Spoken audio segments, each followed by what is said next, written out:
오심을 예언했습니다.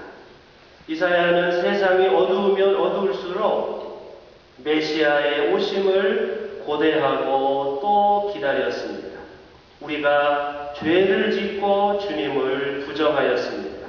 우리의 하나님께 등을 돌리고 물러가서 포악한 말과 거역하는 말을 하면서 거짓말을 마음에 품었고 또 실제로 거짓말을 하였습니다. 그래서 공평이 뒤로 밀려나고 공의가 멀어졌으며 성실이 땅바닥에 떨어졌고 정직이 발붙이지 못합니다. 이사야가 가만히 보니까 사람들이 죄를 짓고 악을 행하고 거짓말을 합니다. 세상에 꼭 있어야 할 네 가지가 보이지 않습니다. 첫째, 공평. 사람들 사이에 차별이 없는 공평이 뒤로 밀려났습니다. 둘째, 공의. 공의로움이 멀어졌습니다. 셋째, 성실. 성실함이 땅바닥에 떨어졌습니다. 넷째, 정직이 발붙이지 못합니다. 공평과 공의, 성실과 정직이 세상에서 전혀 보이지가 않습니다. 세상이 점점 악한 세상이 되어갑니다. 이사야는 탄식하면서 우리가 어떻게 해야 될지를 모르겠다. 우리는 앞을 못 보는 사람처럼 담을 더듬고 눈먼 사람처럼 더듬고 다닌다. 대낮에도 우리가 밤길을 걸을 때처럼 넘어지니 몸이 건강하다고 하나 죽은 사람과 다를 바 없다. 우리 모두가 곰처럼 부르짖고 비둘기처럼 슬피 울며 공평을 바라지만 공평이 없고 구원을 바라지만 그 구원이 우리에게서 멀다. 아무리 공평과 구원을 부르짖어도 공평과 구원이 우리의 삶에, 우리 사회에 보이지 않습니다. 공평과 구원을 위해 노력하는 사람도 보이지 않습니다. 몇몇 사람의 힘만 가지고는 세상이 바르고 공평하게 되지 않는다는 것을 깨달았습니다. 이사야는 그렇게 이사야가 탄식할 때에 하나님께서 이사야에게 메시아의 환상을 보여주셨습니다. 주님께서 공평이 없는 것을 보시고 슬퍼하셨다. 압박받는 사람을 도우려는 사람이 없음을 보시고 중재자가 없음을 보시고 주님께서는 놀라셨다. 이 사람들을 이끌 지도자, 중재자가 메시아가 없음을 보시고 주님께서 놀라셨다. 그래서 주님께서 직접 억압받는 사람들을 구원하시려고 반드시 공의를 이루시려고 당신의 능력을 친히 발휘하실 것이다. 이사야의 예언입니다. 하나님께서 이 땅에 공평이 없는 것을 보고 슬퍼하시고 압박받는 사람을 도우려는 중재자가 없는 것을 보고 놀라셨습니다. 그래서 주님께서 직접 이 땅에 오셔서 억압받는 사람들을 구원하실 것이다 선포했습니다. 메시아가 오셔서 우리를 구원하실 것이다. 이사야가 이런 메시아 환상을 우리들에게 가르쳐 주었습니다. 주님께서 오셔서 우리들의 마음과 생각을 바꾸어 주실 때 우리는 실패했지만 주님이 오셔서 우리를 이끌어 주실 때 우리는 다시 한번 일어서서 하나님의 뜻을 위해서 우리는 이 땅을 살 수 있습니다. 주님이 오셔서 우리들의 마음과 생각을 바꾸어 주실 때 이 세상은 하나님의 뜻이 이루어지는 세상이 될 것입니다.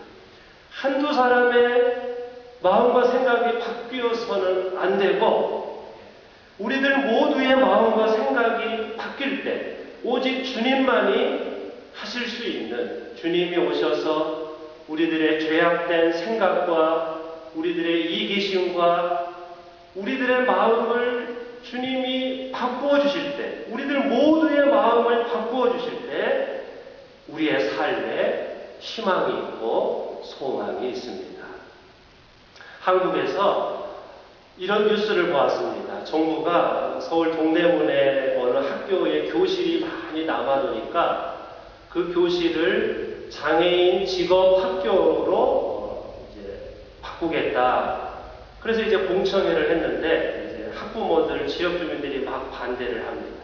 이 뉴스를 보니까 강당에서 장애인 부모들이 무릎을 꿇고 엄마들이 앉아서 울면서 사정을 하는 거예요. 서울의 장애인 직업학교가 너무 부족하니까 우리 아이들이 2~3시간씩 운전해서 학교를 다니는데 너무 힘드니까 여기 교실이 남아도니까 여기를 장애인 직업학교로 만들어 달라고 비니까 이 학부모들 지역 주민들이 또 이쪽에 다 무릎을 꿇고 앉아서 안 된다.